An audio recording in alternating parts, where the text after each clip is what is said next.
అఖిల భువన దీపం భక్త చిత్తాభ్యసూర్యం సురగుణముని సేవ్యం తత్వమసాదిలక్ష్యం హరిహరసుతమీశం తారక బ్రహ్మరూపం శబరిగిరి నివాసం భావయీ భూతనాదం. స్వామి శరణమయ్యప్ప.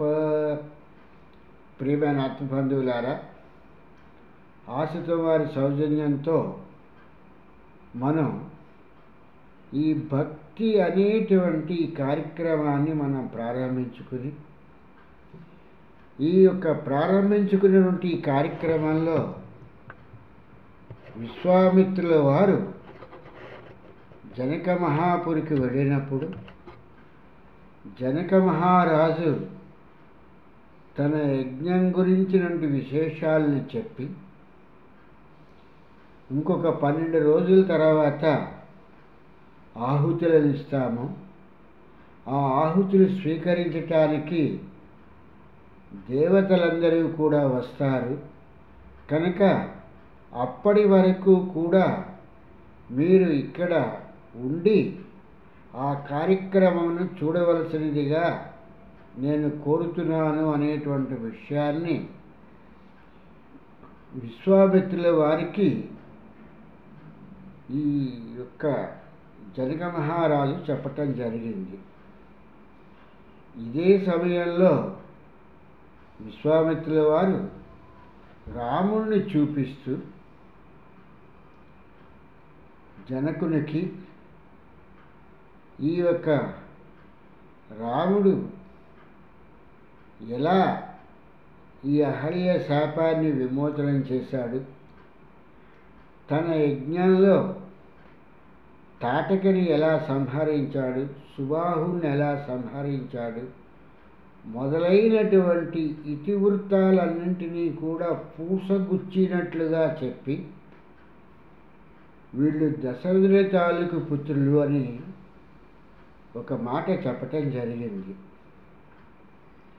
ఈ మాటలు విన్నటువంటి శతానందుల వారు తన జనని తాలూకు శాప విమోచనాన్ని కలిగించినటువంటి మహానుభావుడైనటువంటి రాముణ్ణి చూసి ఆ దివ్య సుందర విగ్రహాన్ని తనివి తీరా అన్నట్లుగా ఆ మహానుభావునితో విశ్వామిత్రుని గురించి,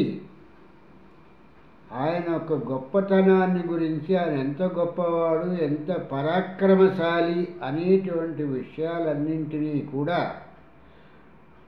ఈ శతానందుల వారు రాముడికి చెప్పటం జరుగుతున్నటువంటి విషయం. అంటే గురువు తాలూకు వైభవాన్ని శిష్యులు చెప్పినప్పుడే గురువు తాలూకు వైభవం కనిపిస్తుంది తప్పితే ఆ గురువు తన తాలూకు వైభవాన్ని చెప్పుకుంటే దాని మూలంగా ప్రయోజనం ఉండదు అనేటువంటి విషయాన్ని వాల్మీకి మహర్షి మనకి చెప్పకనే చెప్తున్నటువంటి ముఖ్యమైనటువంటి విషయం. విశ్వామిత్రుల వారు ఇంతకు పూర్వము రాముడికి తన తాలూకు కథని వినిపించడం జరిగింది. తన గాది తాలూకు పుత్రుడినని చెప్పేసరి తను వశిష్ఠుల వారి ఆశ్రమానికి వెళ్ళాలని, వశిష్ఠుల వారితో చాలా మిత్రత్వంలో ఉండి ఆ ఆశ్రమాన్ని అంతటినీ కూడా చూడటం జరిగిందని, శిష్యులని అందరినీ కూడా చూస్తూ ఈ శిష్యులందరూ కూడా మీ మాట వింటున్నారా, మీకు బాగా అన్ని కార్యక్రమాలు జరుగుతున్నాయా, ఈ యజ్ఞానికి కావలసినటువంటి వస్తు సంభారాలన్నీ దొరుకుతున్నాయా అని ఇలా కుశల ప్రశ్నలన్నీ అడిగినటువంటి విశ్వామిత్రుడికి వశిష్ఠుల వారు మీలాంటి ప్రభువు ఉంటున్నప్పుడు మాలాంటి ఋషులకు ఏ విధమైన లోటు ఉండదు, యజ్ఞ సంభారాలన్నీ దొరుకుతున్నాయి, శిష్యులు కూడా కుశలంగానే ఉన్నారు అని చెప్పేసని వశిష్ఠుల వారు చెప్తూ విశ్వామిత్రుడిని కూడా నీ ధనాగారం ఎలాగుంది, ప్రజలందరూ కూడా నీకు కప్పం కడుతున్నారా, నీ పుత్రులు పౌత్రులు నీ దహోతులు అందరూ కూడా కుశలంగా ఉన్నారా అని ఇలాగ సరస సంభాషణగా అన్నట్టుగా మాట్లాడుకోవటం వీళ్ళు ప్రారంభించి అత్యంత స్వల్పకాలంలోనే వీళ్ళు మిత్రత్వాన్ని పొంది ఒకరి విషయాలు ఒకరికి చెప్పుకుంటూ ఆనందంగా కాలం గడుపుతున్నటువంటి సమయంలో వశిష్ఠుల వారు చేస్తున్నటువంటి ఉపచారాలన్నింటినీ కూడా విశ్వామిత్రుడు ఆనందంతో గ్రహించడం జరుగుతున్నటువంటి సమయము. ఇటువంటి సమయంలో విశ్వామిత్రుల వారు వశిష్ఠుల వారితో, మహాముని, నేను ఇక్కడికి వచ్చి చాలా కాలం అయిపోయింది, కాలమే తెలియలేదు మీ యొక్క సమీపంలో, కనుక నేను నా యొక్క రాజ్యానికి నేను వెళ్ళిపోతాను అని చెప్పేసని తన పరివారంతో తను వెళ్ళటానికి నిశ్చయించుకున్నటువంటి సమయంలో వశిష్ఠుల వారు, మహారాజా, ఇప్పటిదాకా మామూలుగా మీరు ఒక మహారాజుగాను, నేనొక ఋషిగాను, ఒక తపస్విగాను మీకు అతిథి సత్కారాలు చేయటం జరిగింది. ఇప్పుడు మన ఇద్దరము కూడా ముఖ్యమైనటువంటి స్నేహితులంగా అవటం మూలంగా నా తాలూకు ఆతిథ్యాన్ని ఇంకొంచెం బాగా ఇద్దాము, పంచభక్ష పరవాణాలతో సైతం అన్నట్టుగా మీకు ఆతిథ్యాన్ని ఇద్దామనుకుంటున్నాను, కనుక నా ఆతిథ్యాన్ని స్వీకరించి వెళ్ళండి అని చెప్పేసని విశ్వామిత్రుడితో అంటే, విశ్వామిత్రుల వారు, ఇప్పటిదాకా మీరు ఇచ్చిన ఆతిథ్యం చాలా ఘనంగానే ఉన్నది, మాలాంటి తపస్వులకు, మిగిలాంటి తపస్సులు ఇచ్చేటువంటిది ఈ యొక్క ఆతిథ్యం ఎంతో బాగా ఉన్నది, కనుక మళ్ళీ తిరిగి ఆతిథ్యం ఇవ్వవలసినటువంటి పని లేదు అని చెప్పని విశ్వామిత్రుల వారు సర్వవిధాలుగా అన్నట్టుగా వశిష్ఠుల వారికి చెప్పటం జరిగింది. కానీ వశిష్ఠుల వారు, కాదు, మీరు మా ఆతిథ్యాన్ని స్వీకరించే వెళ్ళాలి అని చెప్పేసని శబల అనేటువంటి కామధేనువును పిలిచి, ఓ శబల, నేను ఈ విశ్వామిత్రుల వారికి నేను ఆతిథ్యాన్ని ఇస్తానని చెప్పాను కాబట్టి విశ్వామిత్రుల వారికి, విశ్వామిత్రుల వారి తాలూకు పరివారానికి కూడా నీవు తగినటువంటి పంచభక్ష పరవాణాలతో పాటు ఎవరెవరు ఎలా వాళ్ళ తాలూకు ఆహార నియమాలు ఉన్నాయో అటువంటి ఆహారాన్ని ప్రసాదించవలసినది అని చెప్పేసని ఈ యొక్క వశిష్ఠుల వారు ఆ ఒక కామధేను అయినటువంటి శబలని కోరటం జరిగింది. ఆ శబల వశిష్ఠుల వారు కోరిన విధంగా అన్ని సంభారాలను ఇవ్వటం జరిగింది. వీటన్నింటినీ చూసినటువంటి విశ్వామిత్రుల వారికి ఇంత మహత్తరమైనటువంటి ఈ కామధేనువు మా దగ్గర ఉండాలి, కానీ ఇటువంటి తపస్సుల దగ్గర ఉంటే దీని ప్రయోజనం ఏముంటుంది అని చెప్పేసని వశిష్ఠుల వారిని సభలని ఇమ్మని చెప్పేసని అడగటం జరిగింది. దానికి వశిష్ఠుల వారు, మీ దగ్గరైతే వంటవాళ్ళు, వడ్డించేవాళ్ళు, సేవకులు, భృత్యులు ఇంతమంది ఉంటారు, మాలాంటి ఋషుల దగ్గర ఎవరుంటారు, ఇటువంటి కామధేనువు తప్పితే మాకు వేరే గతి లేదు, కాబట్టి ఈ కామధేనువును నేను మీకు ఇవ్వలేను అని చెప్పటం జరిగింది. దీనితో విశ్వామిత్రుల వారు సంతృప్తి చెందక తన తాలూకు అక్షోణీ సైన్యానికి తను ఒక ఆజ్ఞను జారీ చేసి ఆ సభలను తీసుకురమ్మని చెప్పేసరి చెప్పటం జరిగింది. ఆ కామధేనువైనటువంటి సభలని ఈ అక్షోణీ సైన్యము కూడా బలవంతంగా తీసుకెళ్ళటానికి ప్రయత్నిస్తున్నటువంటి సమయంలో ఆ సభలో చాలా బాధపడింది. అయ్యో, ఇంతకాలము ఈ మహర్షికి నేను ఎంతో సేవ చేశాను, ఈ ఉత్తముడికి నా సేవలో ఏమైనా లోపముందా, నేనేమైనా తప్పు చేశానా, నన్నేమిటి ఈ బలవంతుడైనటువంటి ఈ యొక్క కోపదారైనటువంటి ఈ వ్యక్తికి నన్ను ఇచ్చి పంపించేస్తున్నారేంటి వశిష్ఠుల వారు అని చెప్పని ఒక నిమిషం ప్రశాంతంగా కామధేనువు ఆలోచించి వెంటనే ఈ అక్షోణి సైన్యాన్నంతటినీ కూడా విదిలించేసుకుని వశిష్ఠుల వారి చెంతగా రావటం జరిగింది. వశిష్ఠ మహాముని, మీరు నన్ను విశ్వామిత్రుడికిచ్చి పంపించేస్తున్నారా అని చెప్పేసని శబల వశిష్ఠుల వారిని అడగటం జరిగింది. అమ్మా, నేను నిన్ను ఎలా వదులుకుంటాను? బలవంతుడైనటువంటి రాజు తన తాలూకు బలప్రయోగంతో నా దగ్గర ఉన్నటువంటి నిన్ను తీసుకువెళ్తున్నాడు అనేటువంటి విషయాన్ని చెప్పటం జరిగింది. ఈ విషయం విన్నటువంటి శబల కామధేనువు వశిష్ఠ మహాముని, రాజంతా, రాజు బలమంతా, అతనికి ఉన్నటువంటి అధికారమంతా నీలాంటి బ్రాహ్మణోత్తములు, నీలాంటి బ్రహ్మ విద్యా తత్పరులు అయినటువంటి బ్రహ్మ ఋషులకు ఇది ఎంత పని! మీరు ఒక్క మాట నాకు మీరు చెబితే ఈ యొక్క విశ్వామిత్రుడి సైన్యాన్ని మొత్తము కూడా నేను భస్మీపట్లం చేసేస్తాను అని చెప్పేసని ఈ కామధేను అయినటువంటి ఈ సభలో చెప్పటం జరిగింది. దానితో శాంతం ఎంతసేపు పనిచేయదనేటువంటి విషయాన్ని తెలుసుకున్నటువంటి వశిష్ఠుల వారు ఆ సభలకి అనుజ్ఞను ఇవ్వటం జరిగింది. అనుజ్ఞ పొందినటువంటి సభల మొదట కొన్ని వేల మంది సైన్యాన్ని మాత్రమే సృష్టించి విశ్వామిత్రుడి తాలూకు సైన్యం మీదకి పంపించడం జరిగింది.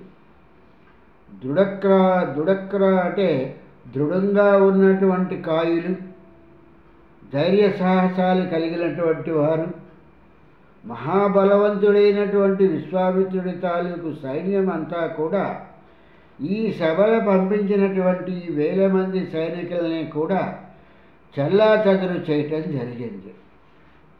దానితో శబల ఇలాగా అతని తాలూకు పరాక్రమాన్ని తెలుసుకుని వేలతో ఈ యొక్క విశ్వామిత్రుడి సైన్యాన్ని అణచలేను అనుకుని లక్షలలో తన తాలూకు దేహంలో నుంచి సైన్యాన్నంతటినీ కూడా సృష్టించడం జరిగింది. ఆ లక్షల్లో అంటే తను సృష్టించినటువంటి సైన్యాన్ని కూడా విశ్వామిత్రుల వారు కూడా ధనుర్బాణాలతోనూ అస్త్రశస్త్రాలతోనూ వచ్చి వాళ్ళందరినీ ఎదుర్కొని వాళ్ళందరినీ కూడా గాలికి చల్లాచెదరైపోయేటువంటి వస్తువుల మాదిరిగా ఆ సైన్యాన్నంతటినీ కూడా చల్లాచెదరు చేయటం జరిగింది.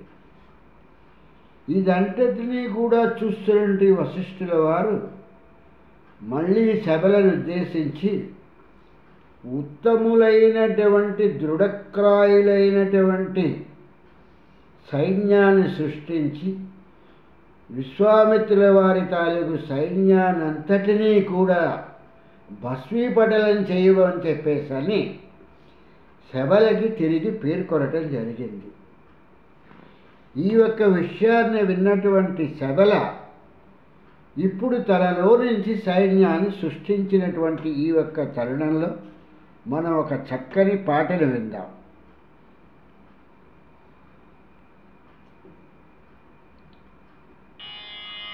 పచ్చని దేహిని పరమ పావనిని, పచ్చని దేహిని పరమ పావనిని, పార్వతిని తలచుచు హరుడేగడు. పచ్చని దేహిని పరమ పావనిని, పార్వతిని తలచుచు హరుడేగడు. ముచ్చట బ్రహ్మ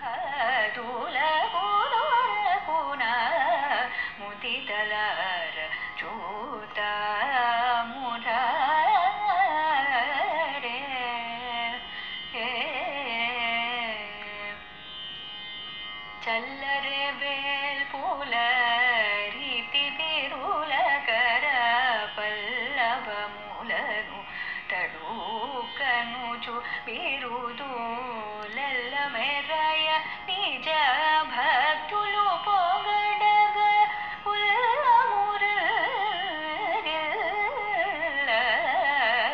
తెల్లని మేరున నిండు సొమ్ములతో మల్లె హారములు మరి శోభిల్ల చల్లని వేళ సకల నవరత్నపు పల్లకిలో పేంచేసి వచ్చు ముచ్చట బ్రహ్మతులకు దొరకునా ముదితలార చూత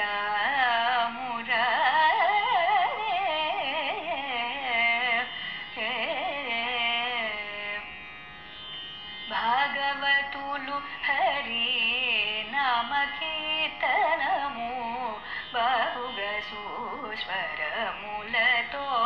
వింత రాగములను ఆలాపము సేయు వింత రాగములను ఆలాపము సేయు వైభోగములను జూచి నాగభూషణుడు కరుణానిధియే వేగము సకల సుజన రక్షణమున జాగరూపుడే కోర్కెలను సౌజాగరాజు తానను చువచ్చు ముచ్చట బ్రహ్మాదులకు నాగభూషణుడు కరుణానిధియే వేగము సకల సుజన రక్షణమున జాగరూపుడే కోర్కెలను సౌజాగరాజు తానను చువచ్చు ముచ్చట బ్రహ్మదులకు దొరకునా ముదితలార చూత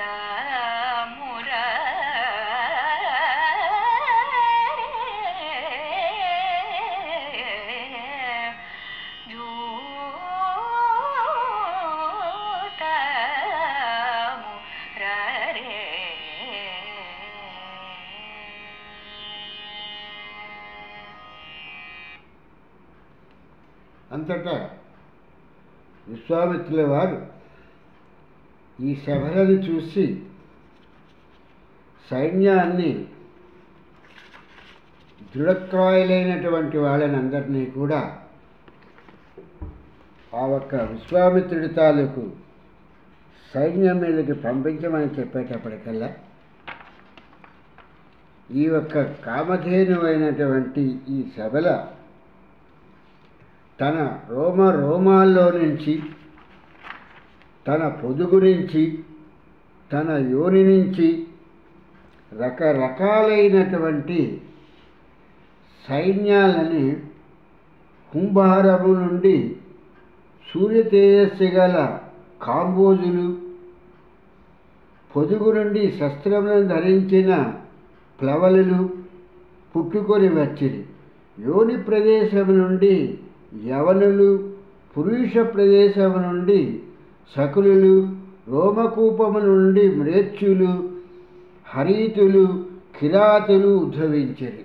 ఇలా వీళ్ళందరినీ కూడా ఆ ఒక్క సభల తన శరీర భాగాల్లో నుంచి ఈ సైన్యాన్ని తను ఆ ఒక్క సైనికుల్ని తయారు చేసి, రఘునందన ఆ ఒక్క సభల విశ్వామిత్రుడి తాలూకు సైన్యం మీదకి ఈ సైన్యాన్నంతటినీ కూడా పంపించడం జరిగింది.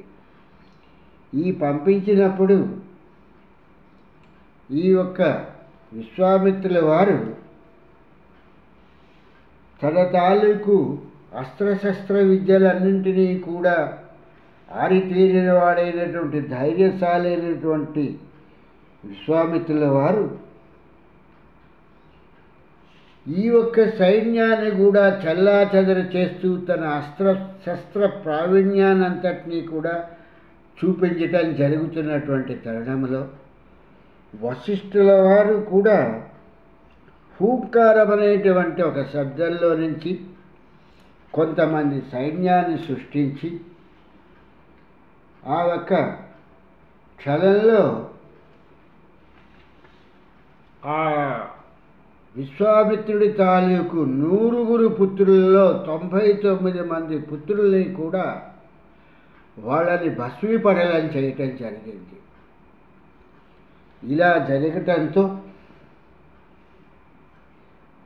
ఆ ఒక్క విశ్వామిత్రుల వారు భరింపరానటువంటి అవమానంతో ఇంత యశస్సు కలిగి ఇంత ధైర్యశాలి అయినటువంటి విశ్వామిత్రుడు వశిష్ఠుల వారి చేతిలో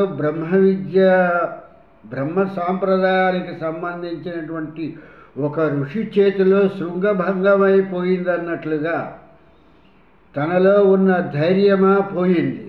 తన శక్తి సామర్థ్యాలు ఎందుకు పనికి రాకుండా అయిపోయినాయి. తను ఎంతో నమ్మకము విశ్వాసంతో తీసుకొచ్చినటువంటి అక్షోణి సైన్యము కూడా మాడి మసైపోయారు తప్పితే ఇందులో ఏ ఒక్కడు కూడా ప్రాణాలతో బతికి బట్టకట్టిన వాడు లేనటువంటి వాడయ్యాడు. తన కొడుకులా చనిపోయారు. తన కొడుకుల్ని వశిష్ఠుల వారే హూం అనేటువంటి ఒక శబ్దంతో వాళ్ళందరినీ కూడా భస్మీపట్లం చేశాడు.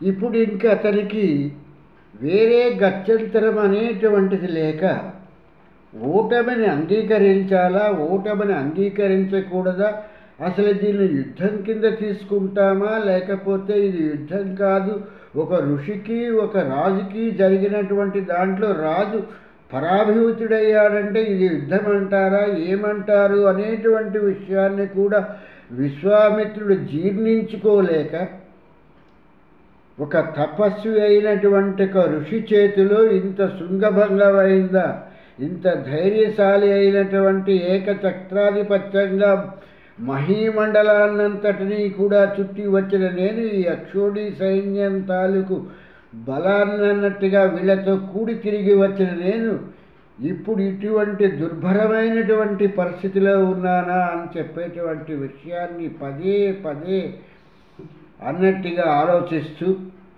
తను ఏం చెయ్యాలి అనేటువంటి కర్తవ్యం కూడా మరచిపోయి బతుకు జీవుడా ఈ యొక్క ఋషి చేతిలో నుంచి ఈ యొక్క బ్రహ్మ విద్యా సాంప్రదాయం తెలిసినటువంటి బ్రహ్మ ఋషి చేతిలో నుంచి నేను తప్పించుకుని బయటపడితే ఇదే 10,000 అనేటువంటి దృక్పథంతో ఆఖరికి ఆ కడసారి కొడుకైనటువంటి 100వ సుతుల్ని ఎంటబెట్టుకొని తన తాలూకు రాజ్యానికి వెళ్ళిపోవటం జరిగింది. రాజ్యానికి వెళ్ళిన తర్వాత క్షాత్రధర్మమును అనుసరించి ఈ పుడుమని పాలింపుము అని విశ్వామిత్రుడు ఒక కుమారుడికి రాజ్యభారమును అప్పగించి వనములకు ఎగను. ఇంకా చేసేటువంటి గత్యంతరం లేక తన ఓటమిని తనే అంగీకరించి ఓడిపోయినటువంటి వాడు రాజుగా అధికారిగా పరాక్రమవంతుడిగా ఉండకూడదు కాబట్టి తన కుమారుడికి రాజ్యాన్ని అప్పచెప్పి క్షాత్రధర్మాన్ని అర్థం చేసుకుని ఆ క్షాత్రధర్మంలో క్షత్రియుడిగా ఈ యొక్క రాజ్యాన్ని నువ్వు పాలించునాయన అని చెప్పేసి తన కడసారి కొడుక్కి ఆ రాజ్యాన్ని ఇచ్చేసేసి ఆయన వనాల బాట పట్టడం జరిగింది. ఇక్కడే ఒక ముఖ్యమైనటువంటి విషయాన్ని వాల్మీకి మహర్షి చాలా చక్కగా అందంగా దానికి అంటే ఒక మందులు వేడుచుకునేటువంటి దాని మీద ఎలాగైతే షుగర్ కోటెడ్ వేసేసి ఆ ఒక పేషెంట్కి ఆ తీయదనంగా మింగేటువంటి ఆ ఒక మాత్రల్ని మందుల్ని ఇస్తారో డాక్టర్లు, అలాగే ఇక్కడ ఈ యొక్క వాల్మీకి మహర్షి విశ్వామిత్రుల వారి తాలూకు పరాభవాన్ని చెబుతూ కూడా పరాభవాన్ని అంగీకరించలేనటువంటి విశ్వామిత్రుల వారు ఏం చేశారు అనేటువంటి విషయాన్ని ఒక దాపరికంగా ఒక రహస్యంగా అందులో ఒక విషయాన్ని చెప్పటం జరిగింది. లోకాచారానికి విరుద్ధంగా తీసుకువెళ్ళటం జరిగింది.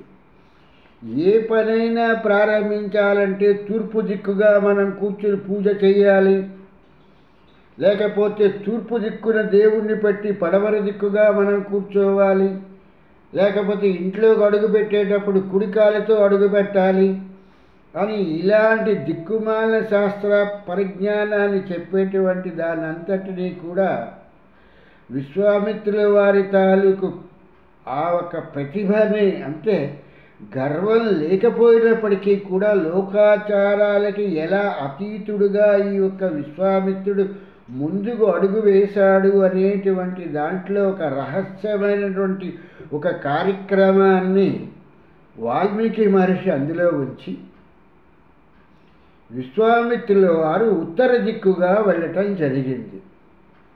అంటే ఉత్తర దిక్కు అనేటువంటిది పరమేశ్వరుడి తాలూకు స్థానము, అంటే హిమాలయాలకి సంబంధించినటువంటి ప్రదేశము అనేటువంటి విషయాన్ని ఇక్కడ వాల్మీకి మహర్షి మనకి చాలా గుప్తంగా చెప్తున్నటువంటి విషయము. ఇక్కడే పట్టంతటినీ కూడా వాల్మీకి మహర్షి విశ్వామిత్రుడిలో చూపించడం జరిగింది. ఆయన ఎంత చక్కగా చెప్తున్నారో సాంగోపాంగంగా అని చెప్పేసని ఆ యొక్క తను నేర్చుకున్నటువంటి ఈ పనికి మాలినటువంటి ఈ అస్త్రశస్త్ర విద్యలన్నీ సాంగోపాంగంగా విస్మరించేసి ఒక్కదాన్ని కూడా స్ఫురణకి తెచ్చుకోకుండా అన్నింటినీ కూడా విస్మరించేసి అన్నింటినీ కూడా మర్చిపోయి పనికి మాలినటువంటి ఈ విద్యలు ఎందుకు తన్ని బ్రతికించలేనటువంటి తను ఇంత పరాభవంలోకి తీసుకొచ్చినటువంటి ఈ అస్త్రశస్త్ర విద్యలన్నీ దేనికి అని చెప్పేటువంటి విషయాన్ని ఆలోచించినటువంటి విశ్వామిత్రుల వారు ఉత్తర దిక్కుగా హిమాలయ పర్వతాలను చేరుకొని ఆ హిమాలయ పర్వతాల్లో ఆయన ఉష్వధ్వజుడు అనేటువంటి వరదుడు అయినటువంటి ఆ పరమశివుని గురించి ఆయన అక్కడ ప్రార్థిస్తూ యక్షులు, కిన్నెరలు, కింపురుషులు, గంధర్వులు వీళ్ళందరితో కూడా సహవాసం చేస్తూ ఈ విశ్వామిత్రుల వారు వృషధ్వజుడు అని చెప్పేసని ఈయన విశ్వామిత్రుల వారు సంబోధించారన్నట్టుగా ఈ యొక్క వాల్మీకి మహర్షి రాయటం జరిగింది. వృషభాన్ని ధ్వజంగా అంటే వాహనంగా ఎక్కినటువంటి వాడు ఎవరయ్యా అంటే శివుడు అనేటువంటి విషయాన్ని చెప్పడం జరిగింది. వరదుడు అంటే ఎవరైతే తపస్సు చేసి వరాలు కోరుకుంటారో అటువంటి వాళ్ళకి ఒక ప్రవాహంలాగా వరాలు ఇచ్చేటువంటి ఆ ఒక్క ముక్కంటిని ఆ వరదుడు అయినటువంటి పరమశివుని మిక్కిలి పట్టుదలతో విశ్వామిత్రుల వారు తపస్సు చేయటం ప్రారంభించారు.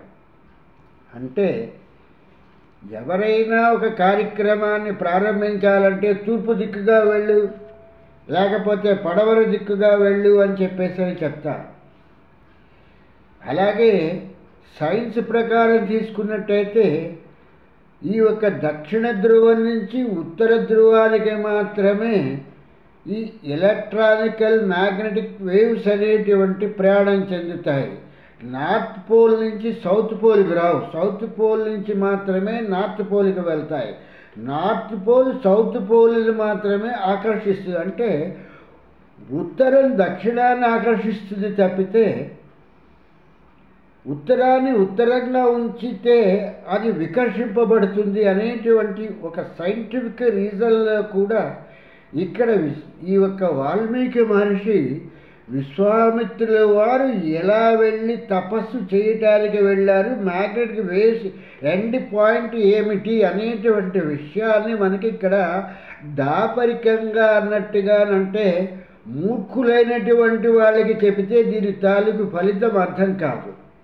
అందుకని ఆయన చాలా చక్కగా ఏం చెప్పారంటే ఉత్తర దిక్కుగా వెళ్ళి ఈయన విశ్వామిత్రుల వారు పరమశివుని హిమాలయ పర్వతాల్లో ప్రార్థించడం జరిగింది, తపస్సు చేయటం జరిగింది అని.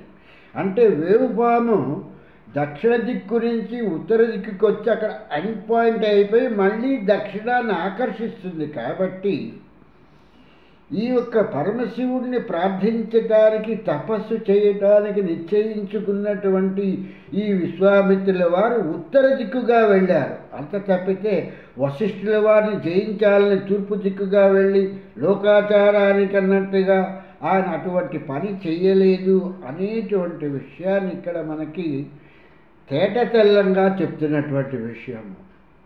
అవిద్యలో ఉన్నటువంటి వాళ్ళు, అజ్ఞానపరాయణులు, మూర్ఖులు అయినటువంటి వారు తూర్పేమిటి, పడవరేమిటి, పశ్చిమమేంటి, ఉత్తరమేంటి అనేటువంటి దక్షిణమేంటి అని ఇలాంటి దిక్కుల గురించి వీటి గురించి ఆలోచిస్తారు తప్పితే జ్ఞానులైనటువంటి వారికి ఏ దిక్కైనా కూడా పరమేశ్వరుడే దిక్కు అనేటువంటి విషయాన్ని వాళ్ళు తెలుసుకుని లోకానికి చెప్పేటువంటి హితవాక్యాలు కాబట్టి ఇక్కడ విశ్వామిత్రుల వారు పరమేశ్వరుణ్ణి తపస్సు చేయటానికి ఉత్తర దిక్కుగా వచ్చి ఆయన్ని ప్రార్థించటం, తపస్సు చేయటం జరుగుతున్నది అనేటువంటి విషయాన్ని ఇక్కడ వాల్మీకి మహర్షి ఇక్కడ ఒక మహత్తరమైనటువంటి ఒక సంకల్పంలో ఆయన దీన్ని చెప్పటం జరిగింది.